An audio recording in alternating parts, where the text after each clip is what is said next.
প্রতি মাসের 22 তারিখের আগে তোমরা কখনো পে আউট আপডেট করবে না। যদি ভুলবশত পে আউট আপডেট করো তাহলে সেই মাসে কিন্তু পেমেন্ট তোমরা পাবে না, পেমেন্ট কিন্তু ফেলড হয়ে যাবে। সেম প্রবলেম কিন্তু আমার অনেক বোন দিদিরা করেছে, আমাকে ইনবক্সে এসে জানিয়েছে। আমি চাই এরকম ভুল যেন তোমরা না করো। আর বারবার পে আউট আপডেট করবে না, এতে কিন্তু তোমাদের প্রোফাইল বা পেজের প্রবলেম হবে। হ্যালো এভরিওয়ান, আমি সাথী তোমাদের মাঝে নিয়ে চলে এসেছি আরও একটি ইনফরমেশন ভিডিও। তো আশা করি তোমরা বুঝতে পেরেছো ভিডিওর ফার্স্টে দেখে। তো আমি আজকে আলোচনা করব পে আউট সেটিংয়ের ব্যাপারে বা পে আউট আপডেটের ব্যাপারে। তোমাদের পে আউটে যদি কোনো ভুল থাকে, নাম বা ডেট অফ বার্থ বা আদার্স কোনো কিছু ভুল থাকে, অবশ্যই মাসের 1 তারিখ কি 2 তারিখ সেটা চেঞ্জ করার চেষ্টা করবে।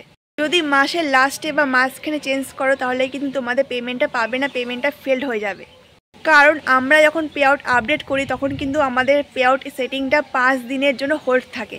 এই সেম ভুল আমার একটা দিদি করেছে। তো দেখো আমি নিচে দিয়ে দিয়েছি। সে কি করেছে, তার পেমেন্ট পাওয়ার 2-3 দিন আগে পে আউট আপডেট করেছে, যার কারণে সে কিন্তু এই মাসের পেমেন্টটা পায়নি। তোমরা ভুলবশত এই দিদিটার মতো তোমরাও যদি পে আউট আপডেট করে থাকো, পেমেন্ট পাওয়ার আগে যদি দেখো যে ফেলড হয়ে গেছে, ভয়ের কিছু নেই, সেই মাসে পেমেন্টটা পাবে না, কিন্তু পরের মাসে সেই পেমেন্টটা তোমরা পেয়ে যাবে।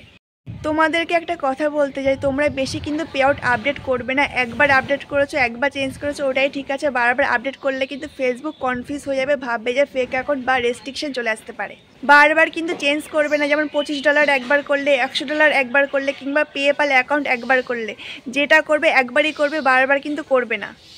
আর আমার অনেক বন্ধুরা এই নোটিফিকেশনটা দেখে ভয় পেয়ে যাচ্ছ। তোমরা ভাবছো যে তোমাদের অ্যাকাউন্টটা হয়তো 5 দিনের জন্য হোল্ড আছে, কিন্তু না। তোমরা যদি কখনো পে আউট অ্যাকাউন্ট আপডেট করো তাহলে তোমাদের অ্যাকাউন্টটা হচ্ছে 5 দিনের জন্য হোল্ড করে দেবে, এটাই জাস্ট ফেসবুক বলছে।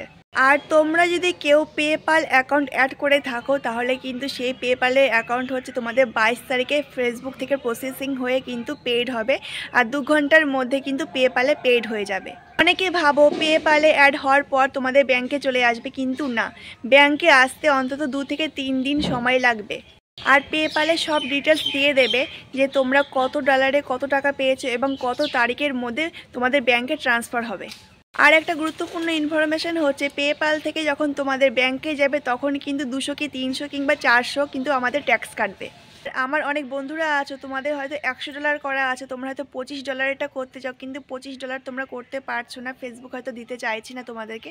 তো তোমাদেরকে আমি সাজেশন করবো যে তোমরা পেপ্যাল অ্যাকাউন্টে অ্যাড করতে পারো। পেপ্যালও কিন্তু $25 হলে কিন্তু তোমাদের পেপ্যালে পেইড হয়ে যাবে। তো বন্ধুরা, আশা করি আমার এই তথ্যগুলো তোমাদের সবার ভালো লেগেছে। ভালো লাগলে অবশ্যই একটা লাইক আর খুব সুন্দর একটা গঠনমূলক কমেন্ট করবে। আর এরকম প্রবলেম আমাদের অনেক বন্ধুরা হয়তো ফেস করছে বা বুঝতে পারছে না, আমরা হয়তো জানতেও পারছি না, অবশ্যই কিন্তু আমার এই ভিডিওটা শেয়ার করে দিও তাদের কাছে। তো বন্ধুরা, আজ আসি, আবার দেখা হবে নেক্সট কোনো ইনফরমেশন ভিডিওতে। টাটা।